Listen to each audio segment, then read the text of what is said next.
Have you ever looked into the mirror and felt an unsettling sense of displacement? Have you ever wondered why human DNA contains vast sequences of so-called junk DNA that modern science, despite all its bravado, simply cannot explain? Why did the human species suddenly emerge with a massive, complex brain, advanced language capabilities, and a consciousness that transcends survival, all within a mere evolutionary heartbeat? According to the rigid timelines of Darwinian evolution, this transition should have taken millions of years of agonizingly slow mutations. Yet, it happened in a flash. The answer to this missing link is not buried in the fossilized remains of ape men in the African savanna. No, the answer was meticulously etched into 6,000-year-old clay tablets by a civilization that appeared out of nowhere, the Sumerians of Mesopotamia. Today, we are stripping away the comforting lies of mainstream anthropology to face a staggering reality. We are not a spontaneous product of nature. We are a biological engineering project, a patented creation. The architects of this project were the Anunnaki, a name that literally translates to those who from heaven to earth came. They did not arrive on this planet as messiahs or bringers of peace. They arrived as celestial colonizers in desperate need of resources. We were never the children of God. We were the tools of the masters, specifically designed, programmed, and deployed to serve a purpose that was never our own. Prepare yourself. We are about to descend into the forbidden archives of Sumer to decode the identity of the entities who still, to this day, may own the rights to your genetic code. To understand the Anunnaki, we must first look at their home. While modern astronomers scan the deep reaches of space for Planet 9, the Sumerians were already documenting the 12th planet in our solar system, Nibiru. They described it not as a cold, dead rock, but as a radiant planet with a massive, highly elliptical orbit that takes 3,600 Earth years to complete a single journey around the Sun. This cycle, known as a shar, is the fundamental unit of time for the Anunnaki.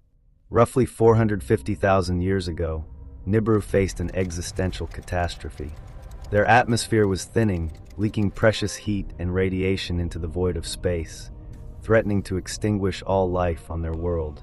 Their greatest scientists proposed an unthinkable solution. They needed to create a reflective shield in their upper atmosphere using nanoparticles of gold. Gold was the only element with the atomic properties capable of stabilizing their world. And the richest, most accessible source of gold in this entire solar system was a small, blue planet in the third orbit, Earth. The first expedition, led by the master scientist Enki, landed in what is now the Persian Gulf. They established the very first settlement on Earth, a base they called Eridu, which literally means home in the faraway. Imagine the scene: massive metallic crafts descending into the pristine waters of the Gulf, piloted by beings who stood 8 to 10 feet tall, wearing suits that shimmered like fish scales, giving rise to the legends of the fish gods or the Oans. They didn't come to explore, they came to mine. For thousands of years, the Anunnaki labor force, a lower tier of beings known as the Ijiji, worked the scorching gold mines of southern Africa.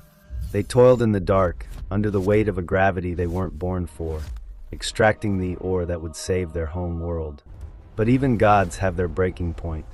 After roughly 150,000 years of grueling labor, the Ijiji reached a state of total mutiny. They burned their tools, surrounded the palace of the Supreme Commander Enlil, and demanded a release from their servitude. The Anunnaki leadership was in a deadlock. They could not abandon the gold, yet they could not force their own people to work any longer. It was then that Enki, the master of biology and lord of the deep, proposed a solution that would forever alter the destiny of the galaxy.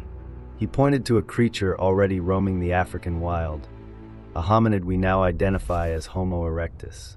Enki's plan was not to create life from nothing, but to upgrade what was already there. He proposed taking the divine spark, the DNA of the Anunnaki, and fusing it with the genetic material of the terrestrial ape-man. This was the birth of the Lulu Amalu, the primitive worker. The Sumerian texts, such as the Atrahasis and the Enuma Elish, describe this process with a level of clinical detail that is terrifyingly modern. They speak of the mixing of the blood and the clay, of cleansing the essence, and of binding the image of the gods. In a modern laboratory, we would call this in vitro fertilization and CRISPR gene editing. They didn't use magic wands, they used cylinders and flasks. They struggled through trial and error. The tablets described the creation of monsters, creatures with misplaced organs, sterile hybrids, and beings with no control over their limbs. These were the discarded prototypes of the human race, the failed experiments that gave rise to the chimeras of our mythologies. Finally, after countless failures, Enki and his half-sister Ninhursag, the chief medical officer, succeeded. They created a being intelligent enough to follow complex instructions, dexterous enough to operate mining equipment, yet biologically programmed to be subservient. This was Adapa, the first Adam, but there was a catch. To ensure their creations would never become a threat, the Anunnaki deliberately locked parts of our DNA. They denied us the long lifespans of the gods and capped our cognitive potential. We were granted the ability to work, but not the ability to truly understand our place in the cosmos. Look around at our modern world. Why is the human heart still beating to the drum of an ancient, extraterrestrial corporate mandate? Why is our global economy still built upon the frantic extraction of gold, a metal that has virtually no practical use for a primitive society? We don't eat it, we don't build houses with it, yet we have killed millions for it. This is not a choice, it is a genetic compulsion. We are still mining for the masters, even if the masters have retreated into the shadows. Every pillar of our civilization, from the way we measure time in 60-second increments to the structure of our monarchies and religious hierarchies, is a direct inheritance from the Anunnaki administration. The divine right of kings was not a metaphor. It was a literal appointment of hybrid demigod bloodlines to act as middle management between the off-worlders and the human cattle. These blue bloods were given higher intelligence and secret knowledge to keep the rest of humanity in a state of perpetual labor and ignorance. The academic elite suppresses the truth of the Sumerian tablets because it destroys the narrative of human sovereignty. If we admit we are a slave species, the entire illusion of the social contract vanishes. We realize that the great deluge, the flood of Noah, was not an act of a vengeful God, but a tactical decision by Enlil to wipe the slate clean when the human population became too noisy and rebellious. We were nearly extinguished like an obsolete software update, saved only by Enki, who leaked the source code to a chosen few to ensure the project survived. One of the most profound physical clues left behind is the mystery of the handbag. From the stone carvings of ancient Iraq to the Olmec heads of Mexico and the pillars of Göbekli Tepe in Turkey, the gods are always depicted holding a small, bucket-like container. Mainstream archaeology lazily calls these incense baskets. But look closer. Why would every god across every continent carry the exact same accessory? In the context of the Anunnaki, these are not baskets. They are portable biological kits.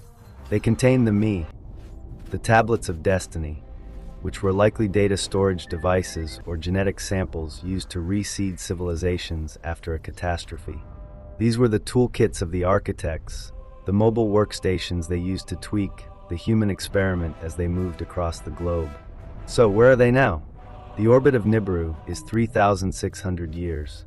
Every time this massive celestial body enters our inner solar system, the Earth undergoes violent geological shifts, and the gods return to check on their investment. Some believe they never left, that they are stationed in orbital platforms or deep subterranean bases, watching us through the very hybrid elite they placed in power. They are waiting for the next harvest, the next Shar, when the gates will open once more. Humanity is currently standing at a crossroads. We are beginning to tinker with our own DNA, the very code they wrote for us. We are becoming the architects ourselves. But as we reach for the stars, we must ask, are we ready to meet our parents? Are we ready to find out that we are not the protagonists of history, but the collateral damage of an alien mining operation? The Anunnaki may have designed our bodies and fueled our greed for gold, but they were not the only ones to stake a claim on this planet. As the Sumerian Empire faded, new gods emerged in the north and the west, beings who didn't just want labor, but wanted total devotion through fire and sword. They took the technology of the Anunnaki and turned it into the mythologies of thunder and war. Who were these other factions? Was the Earth a battlefield for competing extraterrestrial empires?